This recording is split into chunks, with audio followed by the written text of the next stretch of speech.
서두에서 사사시대에 대해서 짧게 말씀을 드렸습니다. 이스라엘 역사 가운데에서 어떻게 보면 사사시대의 당시가 가장 암울했던 시대가 아니었을까. 한편으로 생각해 보면 이스라엘 역사 가운데서 사사시대가 가장 피폐한 시대가 아니었을까라고 하는 생각이 들 정도입니다.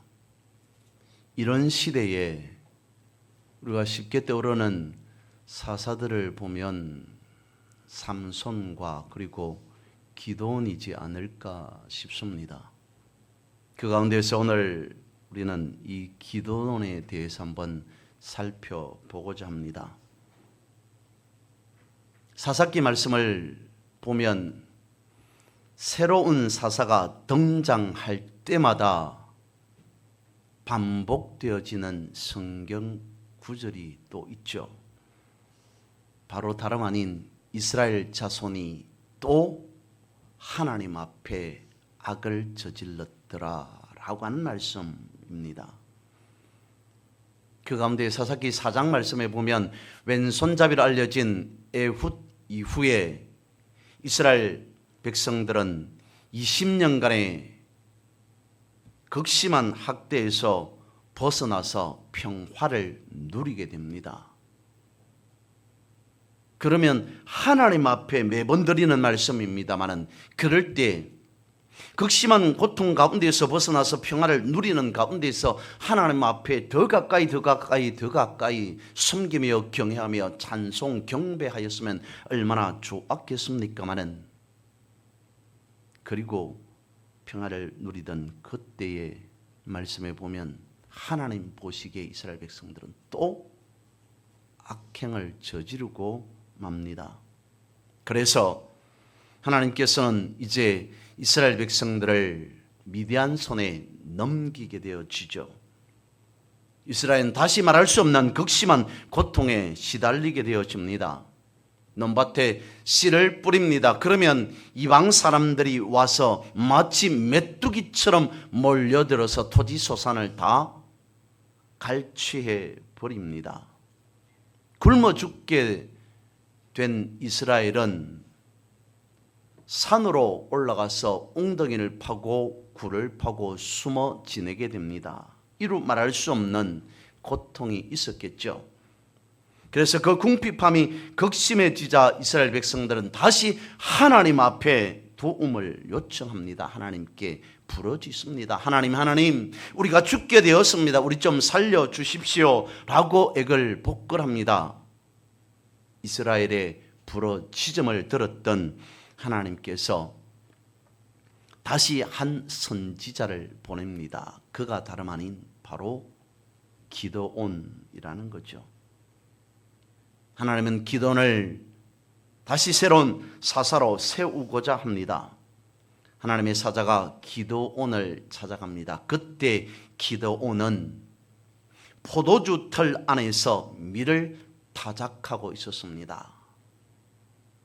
포도주 틀 안에서 밀을 타작하고 있었던 기드온이라고 하는 것은 그의 기드온이라고 하는 사람이 어떤 성격의 소유자인가, 기드온이라고 하는 인물은 어떤 인물인가 라고 하는 것을 단적으로 나타내 보여주고 있는 부분이기도 하죠. 그는 소심한 사람이었습니다. 매우 겁이 많은 사람이었습니다. 그런 기드온에게 하나님의 사자는 무엇이라고 말하고 있습니까?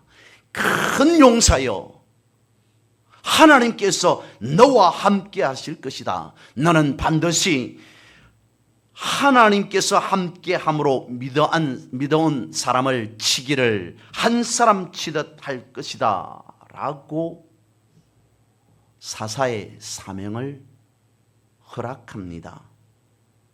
그러면서 기드온에게 해야 할 첫 번째 과제를 주는데 그것이 오늘 본문에 있는 내용 말씀이 되어지죠.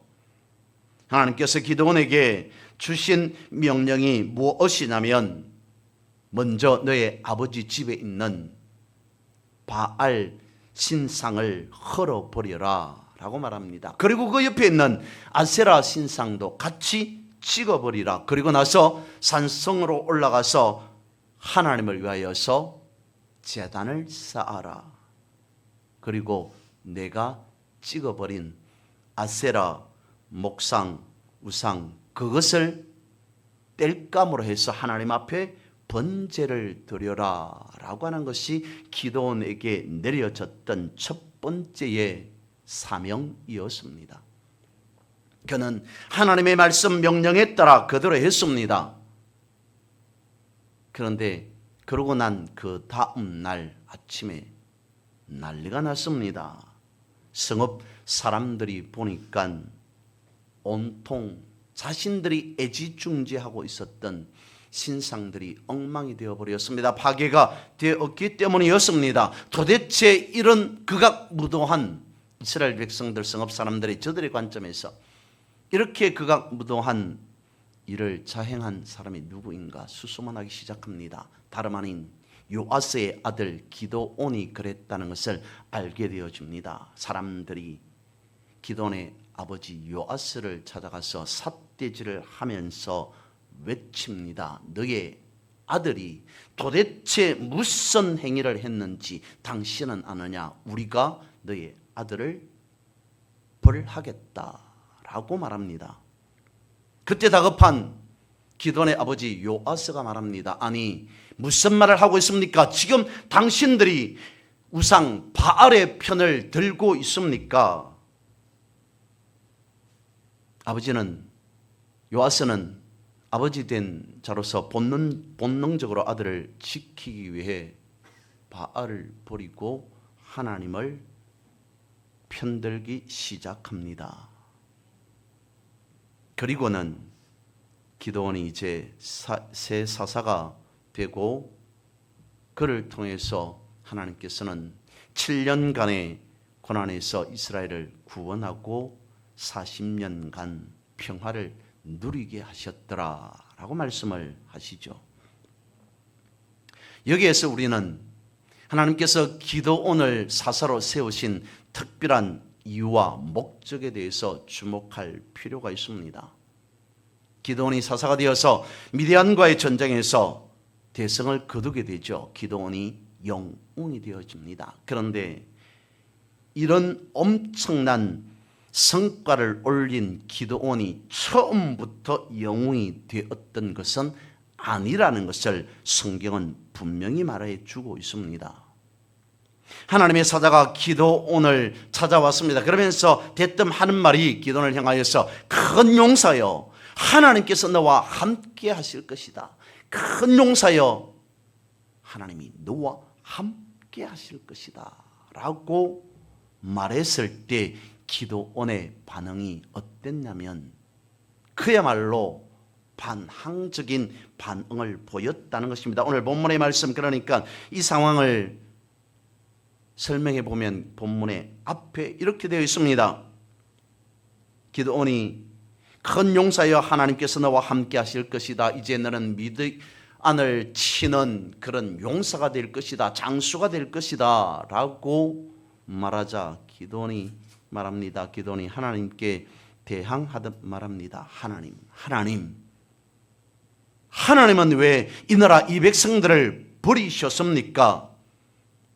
따지고 묻습니다. 그럴 때 하나님께서 말씀하십니다. 기드온아 걱정하지 마라. 아무 걱정하지 말고 너의 동족 이스라엘 위해서 미디안의 압제에서 해방시켜라.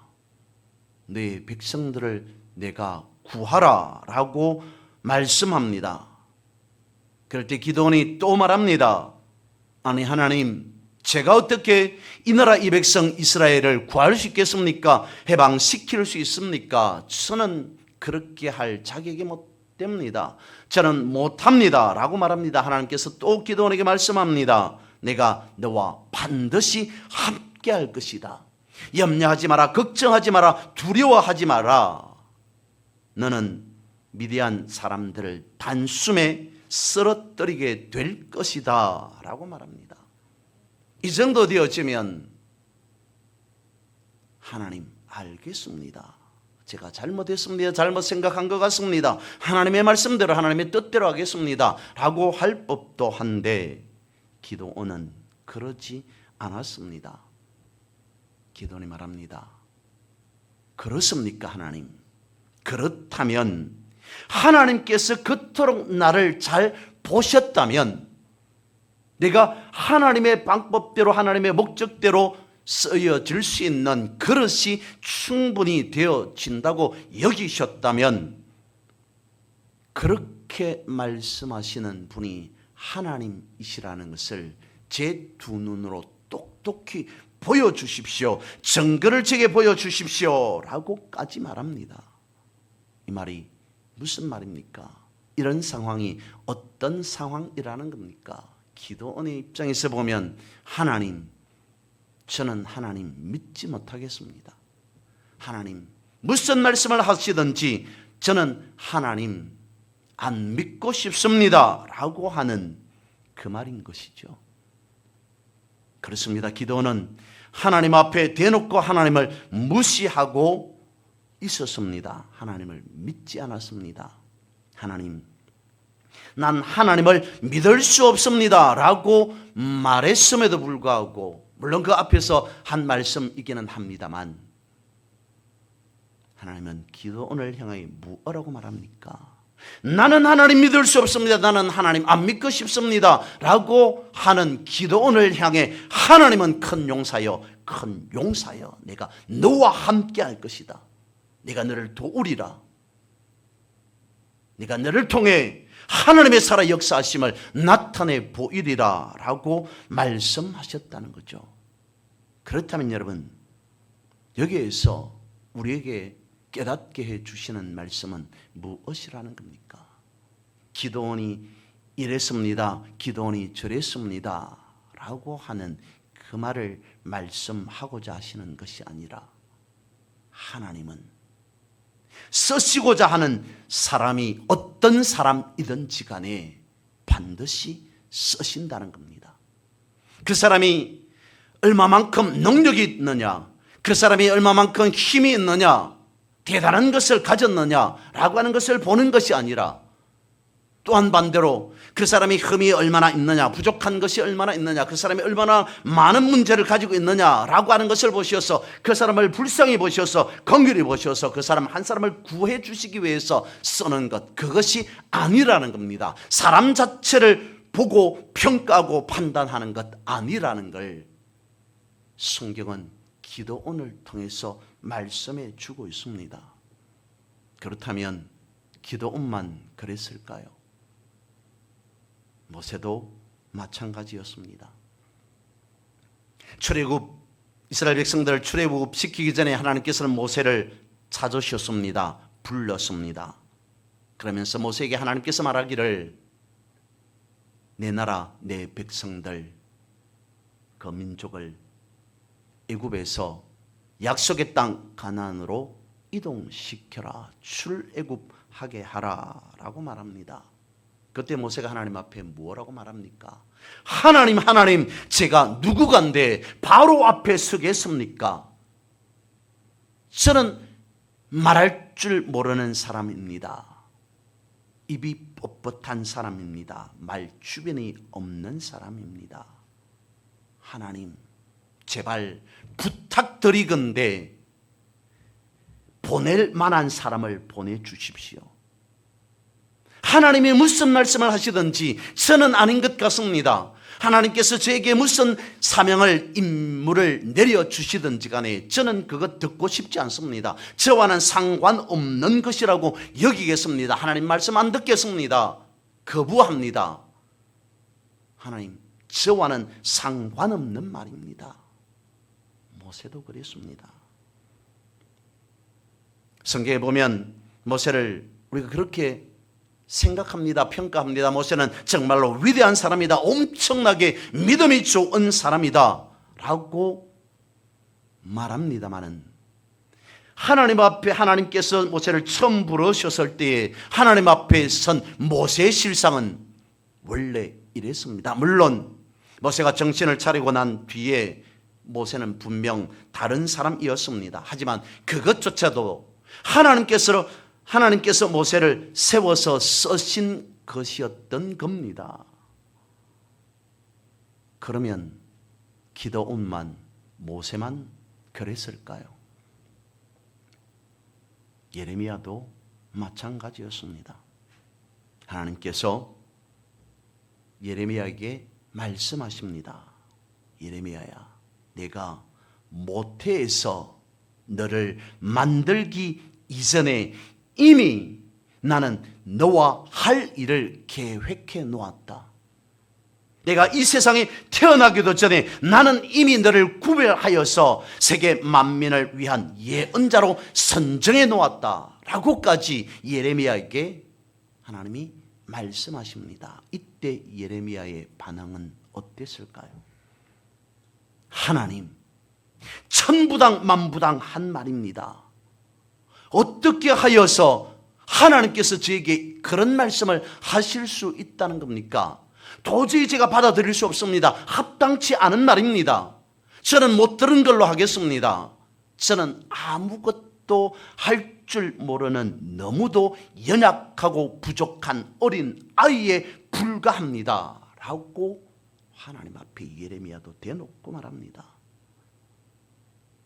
물론 기드온도 모세도 그리고 예레미야도 좋게 봤을 때, 긍정적으로 봤을 때 하나님 앞에 그렇게 말한 것이 아니라 겸손의 말을 한 것이 아니냐, 그럴 수도 있습니다. 하지만 말씀을 보면, 배경을 보면, 상황을 보면 겸손과는 거리가 먼 것이었습니다.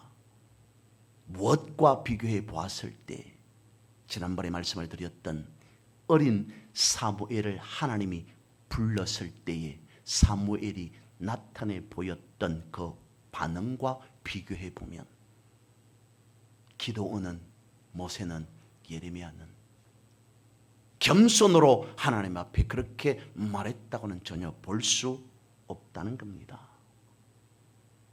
모세도 예레미야도 하나님께서 말씀하실 때에 말 그대로 이런 지하에 거절해 버립니다. 오늘 본문의 앞뒤에 보면 기드온은 모세보다도 예레미야보다도 훨씬 더합니다. 별별 조건을 다 내세웁니다. 하나님 이렇게 해주십시오. 하나님 저렇게 해주십시오. 하나님 이렇게 하기를 원합니다. 저렇게 하기를 원합니다. 마치 하나님과 요즘 말로 밀당을 하는 것 같습니다. 거래를 하는 것 같습니다. 하나님, 제가 하나님 믿지 못하겠습니다. 하나님됨을 제가 믿을 수 있도록 확실하게 해 주십시오. 기드온의 입장에서 하나님 믿겠습니다가 아니고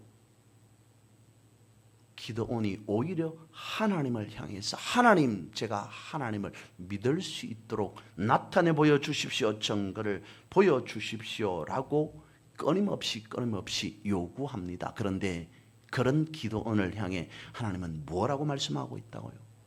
큰 용사여.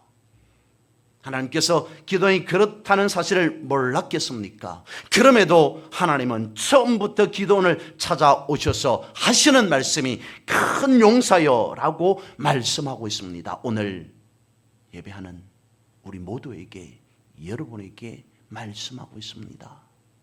큰 용사여 라고 말씀하실 때, 하나님께서 여러분을 부르실 때 기드온과 다르게, 모세와 다르게, 예레미야와 다르게 하나님, 제가 여기 있습니다 라고 단번에 응답할 수 있는 그런 여러분들이 되시기를 주님의 이름으로 선포합니다.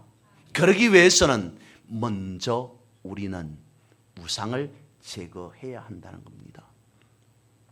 하나님께서 기드온을 이스라엘의 사사로, 구원자로 세우기 전에 명령한 것이 있습니다. 우상을 헐어버려라 라고 하는 것이었습니다. 우리도 마찬가지라는 거죠. 먼저 우리 가운데 있는, 내지는 우리를 둘러싸고 있는 우상을 우리는 헐어버려야 한다는 겁니다. 그런데 여러분, 하나님은 우상 숭배를 어떻게 보고 계시는 걸까요? 하나님께서 우리가 우상 숭배하는 그 모습을 바라보시는 하나님의 마음은, 심정은 어떻게 되어지겠습니까? 하나님은 우리의 교만과 우상 숭배로 인해 하나님께서 눈물을 흘리신다는 것을 알고 계십니까? 그렇습니다. 우리가 알듯이 교만하다고 하는 것, 그리고 그것을 포함해서 우상 숭배한다는 것, 그것은 당연히 그의 관점에서 보면 하나님의 심판으로 연결되어지겠습니다마는 하나님은 그것 때문에 눈물을 흘리신다는 겁니다. 예레미야 48장 26절과 35절 말씀에 보면 모압의 멸망에 대해서 말씀하고 있습니다. 모압이 멸망될 수밖에 없는 이유는 교만 때문이다 라고 성경은 말씀하고 있습니다. 모압이 이스라엘 백성들을 조롱하기 시작합니다. 이유는 이랬습니다. 북이스라엘이 여로보암의 길로 갑니다. 베델에 금송아지 우상을 만들어 놓고 섬깁니다. 하나님께서 그 모습을 바라보셨습니다. 도저히 참을 수 없었습니다. 그래서 아수르를 통해서 북이스라엘을 멸망시켜 버립니다. 그 모습을 옆에서 모압이 바라보고 있었습니다. 그러면서 멸망하는 이스라엘을 바라보고 조롱하듯이 말합니다. 잘 되었구나. 겉으로 보기에는 엄청나게 하나님을 잘 믿는 것처럼 하더니만 완전히 망해버렸구나. 꼴 좋다 라고 하는 것처럼 모압이 이스라엘을 그렇게 조롱합니다. 자신들은 그모스라고 하는 신을 섬기면서 이와 같이 이스라엘과 다르게 풍요롭고 잘 먹고 잘 사는데 하나님을 믿던 이스라엘은 완전히 망해버렸네. 보기 좋다, 꼴 잘 되었다 라고 말합니다. 하나님께서 그런 모압의 태도를 보십니다. 오만방자한 모압의 모습을 바라보시면서 말씀하고 있습니다. 모압 사람들아, 너희들은 바로 너희의 교만으로 인해 멸망되게 될 것이다 라고 말합니다. 그러면서 성경에 보면 하나님께서 우셨더라 라고 되어 있습니다. 물론 그 눈물은 예레미야가 흘린 눈물이겠죠. 하지만 엄격하게 따져보면 하나님께서 우셨다는 겁니다.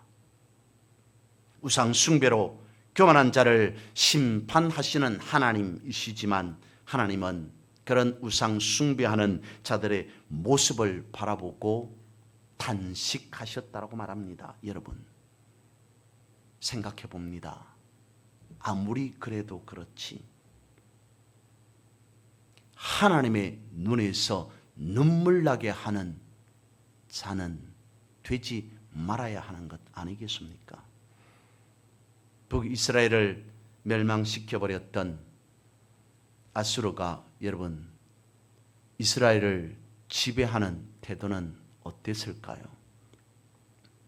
이스라엘 안에 하나님과 이방 신들을 섞어버리는 거였습니다.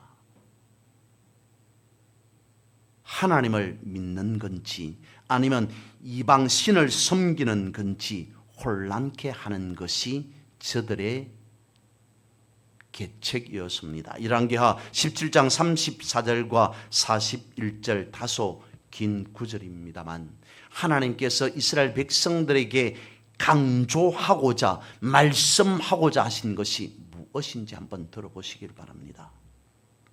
그들이 오늘까지 이전 풍속대로 행하여 여호와를 경외하지 아니하며 또 여호와께서 이스라엘이라 이름을 주신 야곱의 자손에게 명령하신 율례와 법도와 율법과 계명을 준행하지 아니하는도다.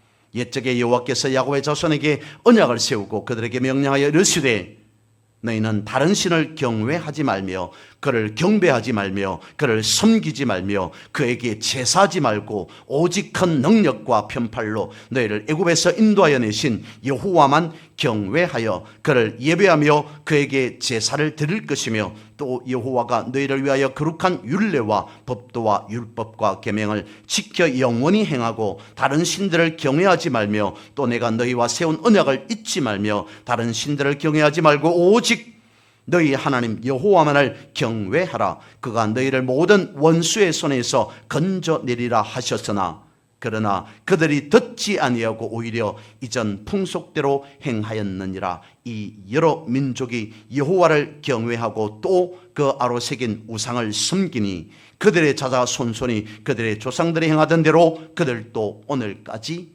행하니라.